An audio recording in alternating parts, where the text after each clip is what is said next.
ओ भगवान की जय। प्यारे कृष्ण कन्हैया लाल की जय। श्रीमद् वाल्मीकि रामायण द्वितीय खंड का उत्तरकांड चल रहा है और आज है सप्तत्रिंशः सर्ग। श्री राम का सभासदों के साथ राजसभा में बैठना। अभिषिक्ते तु काकुत्स थे धर्मेण विदितात्मनि व्यतीताया निशा पूर्वा पौराणाम हर्षवर्धिनी। ककुत्सत कुलभूषण आत्मज्ञानी श्री रामचंद्र जी का धर्म पूर्वक राज्याभिषेक हो जाने पर पूर्ववासियों का हर्ष बढ़ाने वाली उनकी पहली रात्रि व्यतीत हुई। वह रात बीतने पर जब सवेरा हुआ तब प्रातःकाल महाराज श्री राम को जगाने वाले सौम्य बंदीजन राजमहल में उपस्थित हुए। उनके कंठ बड़े मधुर थे। वे संगीत की कला में किन्नरों के समान सुशिक्षित थे। उन्होंने बड़े हर्ष के साथ यथावत रूप से वीर नरेश श्री रघुनाथ जी का स्तवन आरंभ किया। श्री कौशल्या जी का आनंद बढ़ाने वाले सौम्य स्वरूप वीर श्री रघुवीर, आप जागिए। महाराज, आपके सोए रहने पर तो सारा जगत ही सोया रहेगा। ब्रह्म मुहूर्त में उठकर धर्मानुष्ठान में नहीं लग सकेगा। आपका पराक्रम भगवान विष्णु के समान तथा रूप अश्विनी कुमारों के समान है। बुद्धि में आप बृहस्पति के तुल्य हैं और प्रजापालन में साक्षात प्रजापति के सदृश हैं। आपकी क्षमा पृथ्वी के समान और तेज भगवान भास्कर के समान है। वेग वायु के तुल्य और गंभीरता समुद्र के सदृश है। नरेश्वर, आप भगवान शंकर के समान युद्ध में अविचल हैं। आपकी सी सौम्यता चंद्रमा में ही पाई जाती है। आपके समान राजा न पहले थे और न भविष्य में होंगे। पुरुषोत्तम, आपको परास्त करना कठिन ही नहीं असंभव है। आप सदा धर्म में संलग्न रहते हुए प्रजा के हित साधन में तत्पर रहते हैं। अतः कीर्ति और लक्ष्मी आपको कभी नहीं छोड़ती। ककुत्सथ कुलनंदन, ऐश्वर्य और धर्म आप में नित्य प्रतिष्ठित हैं। बंदीजनों ने ये तथा और भी बहुत सी सुमधुर स्तुतियाँ सुनाई। सूत भी दिव्य स्तुतियों द्वारा श्री रघुनाथ जी को जगाते रहे। इस प्रकार सुनाई जाती हुई स्तुतियों के द्वारा भगवान श्री राम जागे। जैसे पापहारी भगवान नारायण सर्पशैया से उठते हैं, उसी प्रकार वे भी श्वेत बिछौनों से ढकी हुई सैया को छोड़कर उठ बैठे। महाराज के सैया से उठते ही सहस्त्रों सेवक विनय पूर्वक हाथ जोड़कर उज्ज्वल पात्रों में जल लिए उनकी सेवा में उपस्थित हुए। स्नान आदि करके शुद्ध हो उन्होंने समय पर अग्नि आहुति दी। अग्नि में आहुति दी और शीघ्र ही इक्ष्वाकु वंशियों द्वारा सेवित पवित्र देव मंदिर में वे पधारी। वहाँ देवताओं, पितरों और ब्राह्मणों का विधिवत पूजन करके वे अनेक कर्मचारियों के साथ बाहर की ड्योढ़ी में आए। इसी समय प्रज्वलित अग्नि के समान तेजस्वी वशिष्ठ आदि सभी महात्मा, मंत्री और पुरोहित वहाँ उपस्थित हुए। तत्पश्चात अनेकानेक जनपदों के स्वामी महामनस्वी क्षत्रिय श्री रामचंद्र जी के पास उसी तरह आकर बैठे जैसे इंद्र के समीप देवता लोग आकर बैठा करते हैं। महायशस्वी भरत, लक्ष्मण और शत्रुघ्न, ये तीनों भाई बड़े हर्ष के साथ उसी तरह भगवान श्री राम की सेवा में उपस्थित रहते थे जैसे तीनों वेद यज्ञ की। इसी समय मुदित नाम से प्रसिद्ध बहुत से सेवक भी, जिनके मुख पर प्रसन्नता खिलती रहती थी, हाथ जोड़े सभा भवन में आए और श्री रघुनाथ जी के पास बैठ गए। फिर महापराक्रमी, महातेजस्वी तथा इच्छानुसार रूप धारण करने वाले सुग्रीव आदि 20 वानर भगवान श्री राम के समीप आकर बैठे। अपने 4 राक्षस मंत्रियों से घिरे हुए विभीषण भी उसी प्रकार महात्मा श्री राम की सेवा में उपस्थित हुए जैसे गुह्यक गण धनपति कुबेर की सेवा में उपस्थित होते हैं। जो लोग शास्त्र ज्ञान में बढ़े चढ़े और कुलीन थे, वे चतुर मनुष्य भी महाराज को मस्तक झुकाकर प्रणाम करके वहां बैठ गए।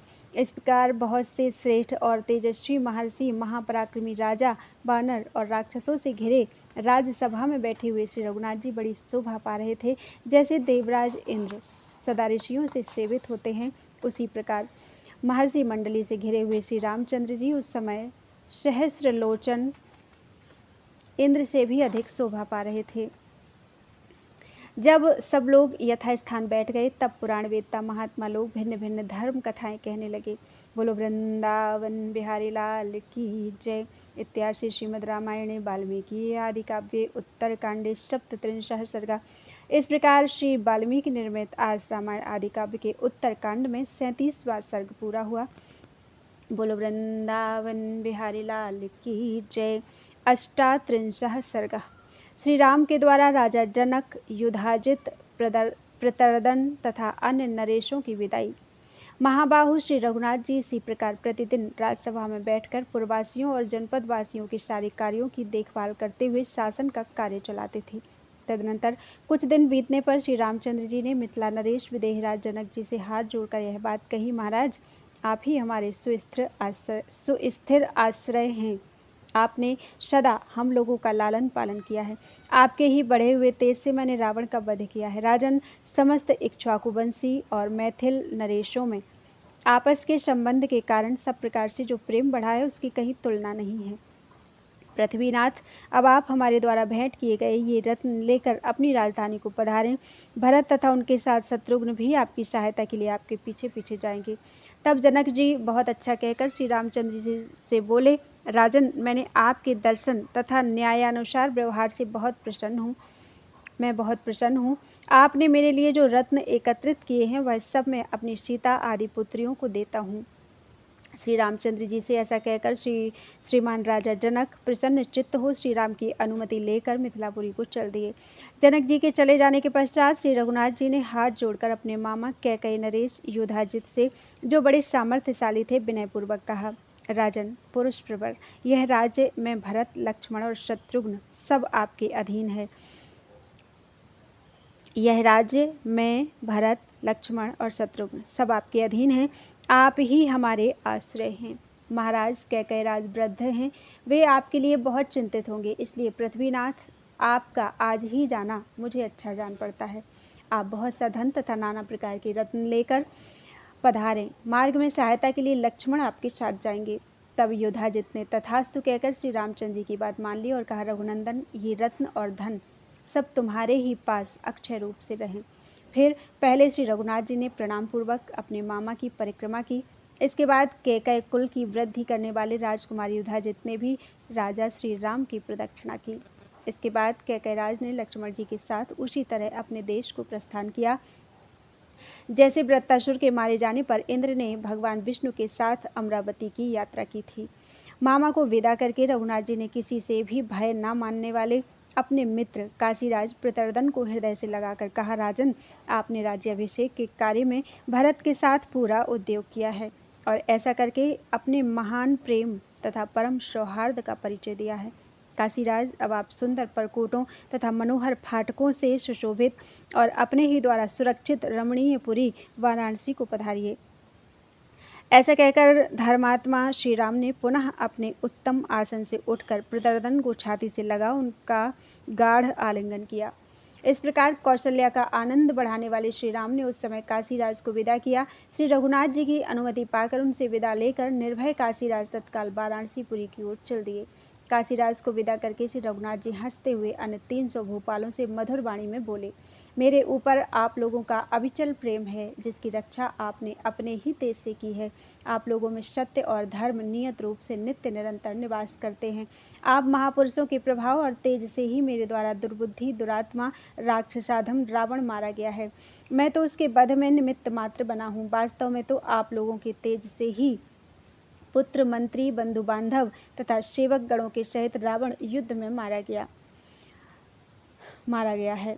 वन से जनक राजनंदिनी सीता के अपहरण का समाचार सुनकर महात्मा भरत ने आप लोगों को यहाँ बुलाया था। आप सभी महामना भूपाल राक्षसों पर आक्रमण करने के लिए उद्योगशील थे। तब से आज तक यहाँ आप लोगों का बहुत समय व्यतीत हो गया है, अतः अब मुझे आप लोगों का अपने नगर को लौट जाना ही उचित जान पड़ता है। इस पर राजाओं ने अत्यंत हर्ष से भरकर कहा, श्री राम, आप विजयी हुए और अपने राज्य पर भी प्रतिष्ठित हो गए। यह बड़े सौभाग्य की बात है। हमारे सौभाग्य से ही आप सीता को लौटा लाए और उस प्रबल शत्रु को परास्त कर दिया। श्री राम, यही हमारा सबसे बड़ा मनोरथ है और यही हमारे लिए सबसे बढ़कर प्रसन्नता की बात है कि आज हम लोग आपको विजयी देख रहे हैं तथा आपकी शत्रु मंडली मारी जा चुकी है। प्रशंसनीय श्री राम, आप जो हम लोगों की प्रशंसा कर रहे हैं यह आप ही के योग्य है। हम ऐसी प्रशंसा करने की कला नहीं जानते। अब हम आज्ञा चाहते हैं, अपनी पुरी को जाएंगे। जिस प्रकार आप सदा हमारे हृदय में विराजमान रहते हैं, उसी प्रकार हे महाबाहो, जिसमें हम लोग आपके प्रति प्रेम से युक्त रहकर आपके हृदय में बसी रहें, ऐसी प्रीति आपकी हम पर सदा बनी रहे। तब श्री रघुनाथ जी ने हर्ष से भरे हुए उन राजाओं से कहा, अवश्य ऐसा ही होगा। तत्पश्चात जाने के लिए उत्सुक हो सबने हाथ जोड़कर श्री रघुनाथ जी से कहा, भगवान अब हम जा रहे हैं। इस तरह श्री राम से सम्मानित हो वे सब राजा अपने अपने देश को चले गए। इत्यादि से श्रीमद् रामायणे वाल्मीकि आदि काव्ये उत्तरकांडे अष्टत्रिंशः सर्गः। इस प्रकार से वाल्मीकि निर्मित आर्ष रामायण आदि काव्य के उत्तरकांड में 38वां सर्ग पूरा हुआ। बोलो वृंदावन बिहारी लाल की जय। त्वदीयं वस्तु गोविंदम तुभ्यमेव समर्पितम्।